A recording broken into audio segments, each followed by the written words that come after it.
Kobe dipilih oleh Oni Esport. Waduh. Bayang-bayang Valentina nih Om Wawan nih. Nih di depan kita nih. Lydia too strong sepertinya ya. Kayes too strong juga. Oni too strong memang. Betul. Sampai situ emang muat. Lah. Bisa ya. Hayabusanya di sana ya. Lah ada Hayabusa di situ ya. Oke. Lanjut lagi. Nih buat teman-teman juga kita dapat salam nih. Ataupun kita ingin mengantarkan salam juga buat teman-teman yang ada di sini polis. Yang sedang nobar juga untuk sekarang. Apa kabar kalian? Sehat-sehat. Mudah-mudahan di sana ya. Tetap semangat juga nontonnya. Betul. Pecahkan coba itu suara. Berikan semangat-semangat kalian yang ada di sana. Yes. Aduh. Homeless katanya. Diledekin loh. Ya ampun. Tolong. Makanya pindah ke Indonesia aja. Ya udah yuk pindah Yuk sini pindah yuk. Indonesia yuk. Terus. Wow. Berapi-api seperti ini ya. Agustusan, RRQ Hoshi main serius, RRQ Kingdom mengawal dan kehalang gitu ya. Terima kasih MPL Weekend kami jadi lebih berwarna. Ya ampun kakak, ada yang di depan, waduh. Saya boleh tugas di situ apa gimana? Enggak boleh Pak Pulu, enggak boleh. Lihat siapa yang keluar. Tolong ya. Oh my god, Melissa. Melissa seperti yang kita bicarakan Om Wawa. Keluar. Melissa. Ini Melissa enak banget buat lawan Popol Kupa. Lawan Link juga enak. Iya benar, dia punya Dia shield. punya go away Dia punya masalahnya. go away, dia punya shield. Yap, dia punya shield dan Kritikal tinggi banget. orang nggak bisa nabrak dia. Yang untuk hero-hero milih nggak bisa nabrak Betul. dia. Iya. Dan mayoritas ya Pakito juga bakal susah untuk bisa Yap. masuk nanti. Dari zona go away-nya dia. Ini yang kita bicarakan tadi di match sebelumnya ya. Di Om, ya? match sebelumnya kita udah bicara. Hanya Salah ada- satu. iya. Salah dua. Salah dua yang ada di MPL Indonesia itu penggunanya cuma dua nih. Dua. Sejauh ini. Satu Clover. Dan Satu juga lagi, cewek. cewek. Akhirnya dibuktikan nongol lagi. Misalnya mereka sama-sama punya jarak. Satu punya Needlesnya, yang satu juga punya si Kupa. Sama-sama bisa dilemparkan ke depan dan juga memberikan jarak, membuat jarak untuk kali ini.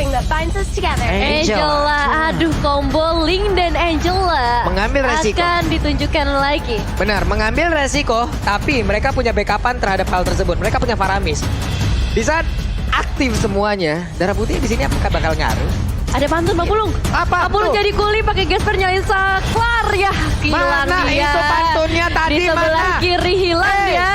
Mau baca itu pantunnya, tolong mana itu Agustusan RRQ Hoshi main serius RRQ Kingdom mengawal, tidak sedap, mengawal ya di depan, mana itu? Terima kasih MPL. Oh ini lagi mancing ada polisi. Cakep. Kairi sudah siap adu retri. Wey, boleh. MPL Arena ini udah semakin panas lagi. Coba kita mau dengar dari RRQ Kingdom dulu nih, suaranya RRQ Kingdom. Oh, tidak terdengar kalah suara kita sepertinya oleh suara RRQ Kingdom yang ada di ujung sana. Dan pastinya Sonic pun di sini tidak kalah semangat. Jadi langsung saja, let's go Royal Derby. Ini dia untuk Royal Derby MPL season yang ke-10. Memasuki karena laningnya masing-masing Kairi dan juga Albert, Akai dan juga Link. Ini bakal menjadi pertandingan yang menarik juga. Adu retribution yang pasti akan terjadi dengan suara-suara dari RRQ Kingdom yang udah menyala sekali di belakang sana. Iya, dan pastinya ini masih farming dulu sih semuanya. Apalagi kalau dengan kondisi Link yang sekarang ya, dia butuh banget untuk dapetin level 4 lebih cepat atau terlebih dahulu untuk bisa langsung memberikan pressure, extra pressure. Terutama di sini berhadapan dengan Melissa. Melissa gak boleh diberikan item terlalu cepat juga. Apalagi Melissa ya. Kalau aku bisa bilang dengan satu buah Windtalker aja, damage-nya dia udah cukup berasa. Apalagi dibantu dengan adanya kehadiran Muddles. Betul. Hei, ada pergerakan dari Albert sepertinya dan bergerak langsung ke arah dari Little Wanderer. Tapi Keyboy dan juga Kairi ada di area tersebut beserta dengan Sans. Dengan Valentinanya berusaha untuk mengusir langsung ke arah beberapa player yang dimiliki oleh RRQ Hoshi. Iya, sedikit pertukaran damage terlebih dahulu terjadi nampaknya untuk early-nya. Tapi kali ini pergerakan Albert gak berhenti sampai di sana. Udah menuju ke arah top lane nampaknya dengan Kupa yang sudah berhasil ditumbangkan oleh Melissa dari seorang cewek. Tapi ini dia hanya terfokus ke arah buff saja. Yep. Sementara untuk di area mid juga mereka masih bersama-sama untuk menghilangkan langsung ke arah wave minionnya, mengumpulkan dulu dari sisi level, dari sisi goalnya, agar nanti bisa cepat untuk bergerak, membantu rekan-rekannya di lane yang berbeda. Dan sesaat lagi akan ada pertemuan antara Boots dan juga R7 yang menggunakan langsung ke arah Pakito, di mana Bootsnya sejauh ini masih berhasil untuk mendorong mundur sedikit, tapi Albert mengamankan dulu ke arah Little Crab yang ada tepat di depannya. Oh ya, meskipun memang ada sedikit gangguan dari seorang Boots, tapi masih bisa diamankan dengan begitu mudahnya. Nggak butuh retribution juga pastinya untuk creep yang cukup kecil, tapi PN yang kali ini mungkin akan memberikan satu perlindungan supaya Albert bisa memiliki space yang lebih besar, dan Turtle sudah terspawn di menit yang kedua. Yap, Turtle yang pertama. Ini pun pastinya akan menjadi pembuka dari pertempuran mereka, atau tidak akan ada kontes, karena untuk kali ini R7 sepertinya dari jauh melihat aja, dan juga dari Albert mendengar sedikit ke bagian depan, tapi untuk kali Turtle-nya berhasil untuk diamankan, di mana jepitannya berhasil juga mendapatkan karena dua player.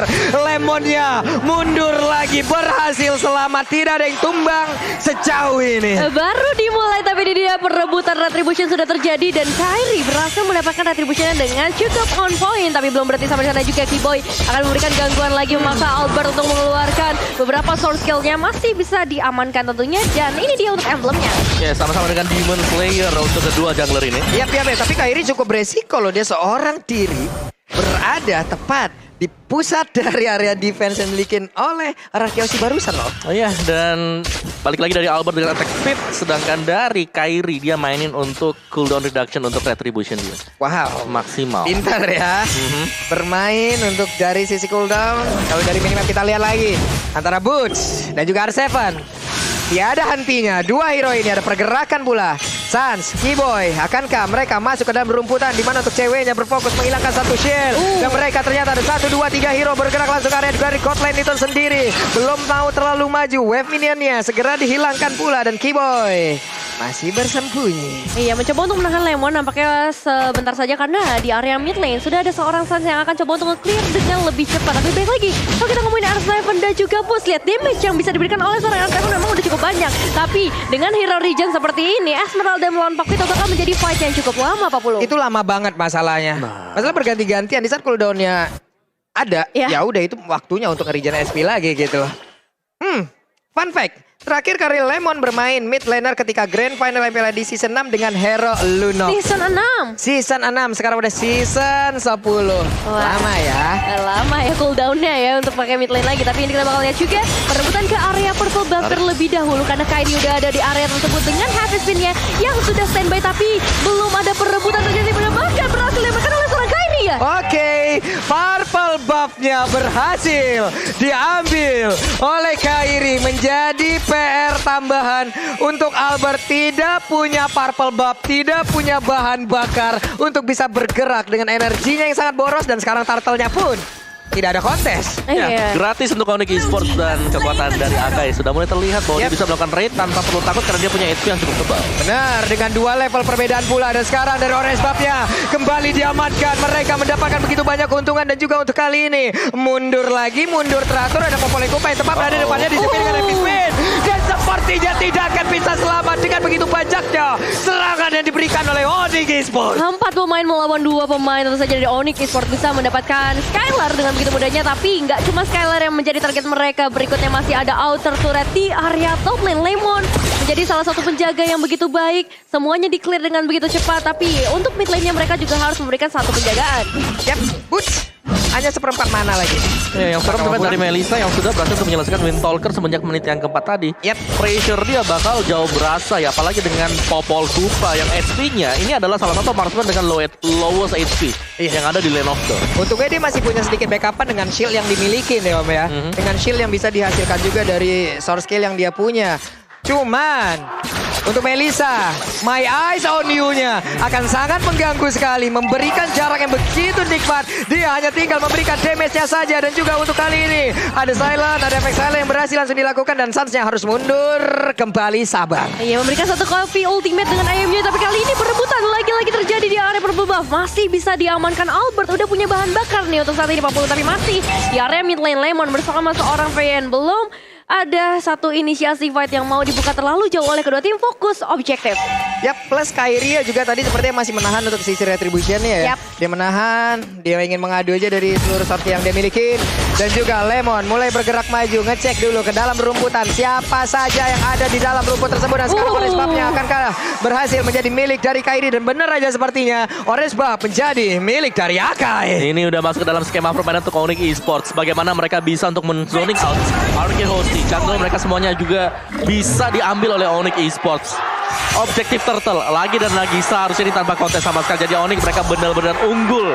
Apalagi dari kendali EXP yang sudah didapatkan oleh Kyrie. Weh, itu udah ada Tempest Oblade. Akankah kali ini dari linknya masih bisa selamat, masih bisa pergi dan masih bisa keberanian tersebut. Sementara kartelnya berhasil diambil lagi oleh pemain dari Onyx Esports dan juga Lemon tertinggal seorang diri berusaha untuk kabur dari tersebut. Di mana Akainya berusaha untuk bisa mengejar. Belum ada body slam, belum ada headbutt, tapi di area mid udah ada satu outer turret berhasil dihancurkan. 100% objektif karena Turtle berhasil diamankan oleh Onyx Esports. Tapi RRQ Hosty gak berhenti sampai di sana. Mereka masih punya kesempatan. Terkenal dengan late game-nya yang begitu galak, mungkin bisa menjadi salah satu jawaban dari RRQ Hosty. Tapi yang mau potensi late game seperti apa yang bisa dilakukan oleh RRQ Hosty? Waduh. Split push mungkin salah satu jawabannya. Tapi ini juga cukup berbahaya. Apalagi Albert kalau memang dia harus melakukan split push. Dia harus berhati-hati dengan efek kejutan-kejutan. Misalnya kalau ada Matilda yang mencoba untuk mengejar. Waduh, itu dia Cycling Eagle memaksa Tempest Oblade agar bisa keluar defense shot. Dia pergi ke arah yang lain, masih bisa selamat. Tapi di area yang lain udah Devipsin langsung aja berhasil mencepit ke arah R7. Tapi R7-nya masih berhasil lari. Iya, kita udah melihat pergerakan dari seorang Kibo yang begitu agresifnya. Circling Eagle bisa banget menabrak ke arah seorang Albert. Bahkan satu outer turret ditambahkan lagi. Bagi teman-teman dari Onyx Esports, Kibo belum berhenti sampai sana. Mencoba untuk memberikan sedikit gangguan dan distraksi untuk teman-teman RRQ Hosty. Oke, menit 8 coba lihat poin killnya. 1-0. Yes, tapi tidak cuma poin kill yang kalau kita lihat. Iya, Ekonominya, goalnya. ekonominya. 4.000, 5.000. Jaraknya loh. Jaraknya goal gapnya ini benar-benar jauh banget. Onyx Esports mereka memainkan objektif dengan sangat rapi. Yep. Match 1, match 2 kalau kita tonton tadi, mereka dari sisi poin killnya lumayan jauh, tapi goal gapnya paling 2.000, Yap. 3.000. Tapi kalau yang sekarang Onyx mereka benar-benar bisa mengendalikan karena mereka sanggup untuk nyebrang masuk ke dalam jungle dari RRQ Hosty dengan cukup nyaman dengan hero yang dipakai oleh Kyrie sekarang adalah Akai. Dan Kyrie bisa dibilang jadi mandiri ya Om ya. Mereka pun tidak terlalu banyak untuk memikirkan pergerakan Kyrie apabila dia sendiri. Karena pastinya dengan durability yang dia punya, dengan soul kill yang dia punya, dia bisa mempertahankan diri dengan sangat-sangat baik. Hanya saja Albert mendapatkan begitu banyak damage yang masuk ke arah tubuhnya. Maya shot on you-nya langsung dikeluarkan pula. Lemon harus mundur sedikit. Ada Keyboy ketahuan posisinya, langsung diberikan sebuah tumbukan aja ke arah perut. Tapi untung Keyboy yang masih berhasil kabur. Hanya saja Sans melakukan damage karena yang berbeda. Dan juga R7 mencoba untuk masuk sedikit agar bisa menghantarkan damage-nya. Oke, Sans di level yang ke-11 sudah pasti damage-nya begitu mengerikan. Tapi kita bakal lihat juga dari seorang Albert masih bisa melarikan diri terlebih dahulu. Membuat dari Onyx Esports akan lebih sabar karena Lord juga udah terspawn. Lord yang pertama yang mungkin bisa menjadi satu tempat fight yang dilakukan oleh RRQ Hosty. Kalau misalnya dapat Lordnya untuk RRQ, ini bisa ya setidaknya menyamakan kedudukan mereka dari segi goldnya. Yap, keadaan seperti ini RRQ Hosty bisa membalikkan loh. Mereka bisa mendadak mendapatkan Lord dan itu pun membalikkan keadaan dengan sangat-sangat cepat. Tapi ternyata Lord yang pertama tidak adanya kontes. Akankah Onyx Esports mau maju dan juga melakukan sebuah invasi di mana Keyboy di bagian atas ngezoning lagi pergerakan Albert kali ini nggak dikasih space, bahkan dari seorang Kyrie memukul mundur begitu saja, still survive. Ada R7 juga yang bisa memberikan pukulan mundur terlebih dahulu, tapi Lemon yang cukup mengganggu dari tadi semua sisi dari Land of Dawn selalu kehadiran Lemon. Untuk sejauh ini benar-benar dikuasain Om. Iya, tiap lini. Jauh sih ya. Damasdale by Axe sendiri ada Sans di sana kan yang sebagai top damage dia. Cuman XP levelnya yang beda jauh. Dari Sans dan juga Lemon ini beda 2 level. Dari Kyrie mungkin bedanya juga 2 sampai dengan 3 level. Yep. Untuk Albert.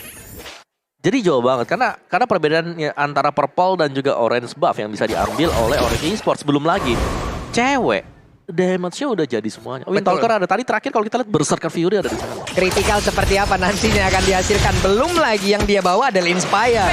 Laksirnya pasti bakal kencang dan juga damage-nya akan meledak-meledak masuk ke dalam tubuh pemain dari RRQ Hosty. Coba lihat Maya on you-nya langsung aja memberikan damage ke arah Finn.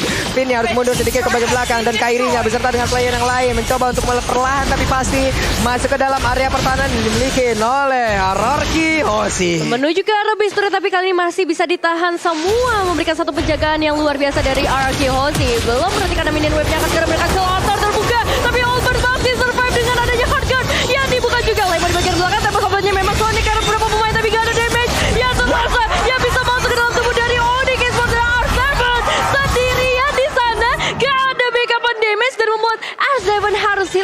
pertama kalinya. Oke, 2 player hilang Om Wawa. 3-0 adalah poin kill sementara. Nice response tadi yang dilakukan oleh Suns. Dia membalaskan Cold Altar langsung juga Cold Altar aktif dari Valentina. Oke, mereka sepertinya udah mulai panas. Udah siap untuk memaksakan apa yang mereka inginkan, yaitu kemenangan di game yang pertama. Kenapa? Karena sudah mulai berkumpul seluruh hero dari Onyx Esports, tapi mereka lebih memilih untuk mundur terlebih dahulu. Ada utility di tempat yang lain yang bisa mereka ambil. Gila, ini stabil banget buat Onyx Esports. Tidak terlalu memaksakan untuk langsung naik melakukan end. Dan dari item build-nya juga Melissa dari cewek sudah full item damage. Dia bahkan punya 1 buah steel leg clip untuk berjaga-jaga. Sedangkan item dari Skyler baru jadi 2. Tidak bisa mengejar damage dari cewek. Jadi cewek udah terlalu jadi banget. Belum lagi coverannya dia, Clock of Destiny, Lucky Legend, Holy Crystal. Ini buat Sun. Enchanted Talisman juga dari sana. Iya, Waduh. beda goldnya sampai 10.000. Terlalu jauh dari sisi gap goldnya. Jadi RKOC ya satu-satunya jalan sekarang. Mereka harus bisa main, sabar, tarik ulur. WON pula Om. Wah, Semakin sulit untuk dideketin. Iya. Go away-nya aja adalah salah satu PR. Iya. Dan sekarang dia punya WON. Mau gimana lagi PDKT-nya ya kan? Iya. Tapi kali ini Lord udah spawn dan akan menjadi beberapa pertarungan selanjutnya di mana dari Onyx bahkan udah mulai memberikan satu inisiasi. Yap, sementara itu untuk Lordnya udah mulai dicolek, udah mulai diberikan damage-nya. Tidak akan ada kontes lagi dan lagi dari RKOC karena mereka masih hanya akan menahan dari dalam base-nya. Oke.